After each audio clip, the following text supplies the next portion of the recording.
I know how to make two of the most popular Starbucks drinks at home, and it's going to cost you a fraction of the cost. If you buy these at Starbucks, it's going to cost you almost $7. If you make it at home, it's only going to cost you less than $2.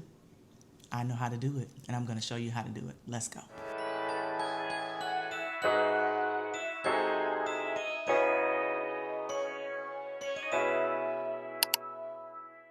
I have all of my ingredients here on the counter, so let's go. Very, very simple, not hard at all. This is the star of the show. This is Nescafé Instant Blonde Espresso Powder. Espresso powder, no, I'm not using an espresso machine. I don't have time to be pressing coffee and doing all of that. I am trying to keep things easy in life. Easy. This is easy. This right here tastes absolutely delicious. This is better than anything I have ever found. Now there's other options and other brands out there for you to use, but this one, top notch for me. This is what I'm gonna use for the Iced Caramel Macchiato. I'm gonna use this salted caramel syrup because I like a salted caramel taste. You don't have to use salted caramel. You can use the regular Torani caramel. Will taste just as good, but for me, I like a salted caramel taste. I even add a little bit of salt to my coffee. That's a pro tip, but I'm gonna show you that in a few minutes. Now the instructions for the caramel macchiato at Starbucks has 2% milk and syrup and espresso. So that's why I'm using the items that I'm using today. I'm gonna use a 24-ounce cup because that's the size that they use in a venti at Starbucks. Not the same things that they use at Starbucks, but the flavor is gonna be exactly the same. So this is a 24-ounce jar. You can use a 24-ounce cup. This is my 24-ounce cup for today. I'm gonna take 1 tablespoon of this coffee espresso powder. The reason I'm using 1 tablespoon is because the instructions on the package says to use 1 teaspoon of espresso powder to make 1 shot. The venti drinks from Starbucks I know have 3 shots in them, so I'm using 3 teaspoons, which is the same as 1 tablespoon. I'm using 1 tablespoon of espresso powder for this 24-ounce drink, which is 3 shots of espresso. Now the package says that you should put 2 ounces of water per 1 teaspoon of espresso powder. So that would make 1 teaspoon of espresso powder to make 1 shot. They say use 2 ounces of water. I'm not doing that. I'm using 1 ounce of water. This is a trick that makes the flavor of the coffee so much better. For me, I like a strong, strong coffee. I like my coffee to be strong. I like it to be sweet. I like it to taste good. And I don't want no coffee drink that I can't taste no coffee in. So I found if I put 1 ounce of water and 1 tablespoon of coffee powder, that's the perfect flavor and the perfect combination. So I just pour that in. Then I take one of these and I spin it with this. Now you don't have to use this, you can use a spoon. I'm using this because I have it, so I'm using it.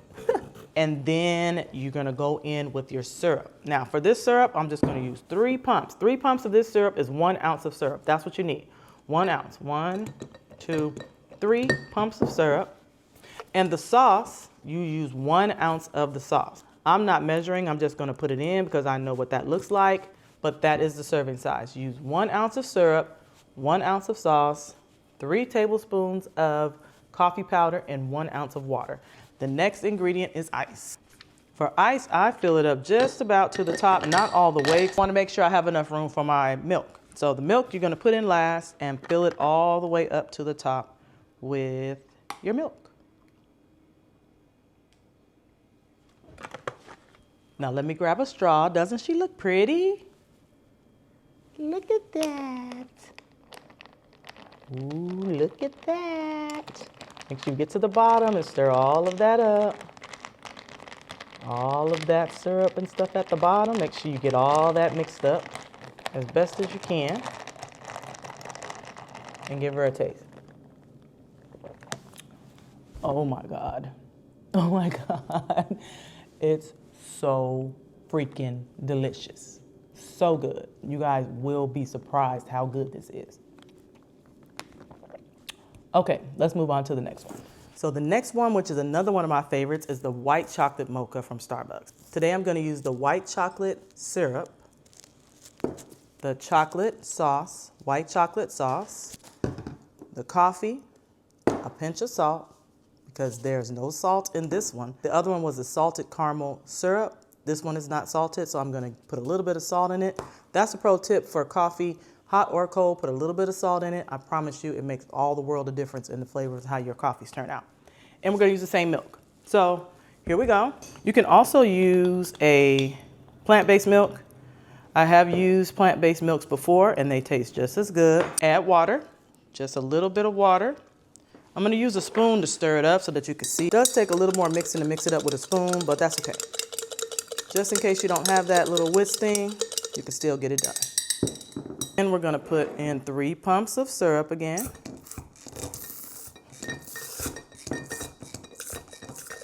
My syrup is acting weird. That's about 3. Might be a little more, but that's okay. And we're gonna take 1 ounce of sauce. And then we're gonna put a little pinch of salt. Just a little bit, because I'm telling y'all, that brings out the flavor. Now let me grab some ice. Fill the ice up. Again, don't fill it all the way up because you don't want to take away from the space that you'll need to put the milk in. And you need to fill her up with milk. This is the most satisfying part of doing this. This part looks so pretty. I just cannot, I can't. Then you take your straw, give her a spin to stir everything up. And give her a taste.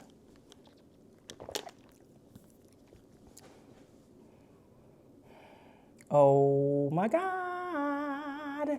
Why is this so good? You guys have to try this. Like, you literally have to try this.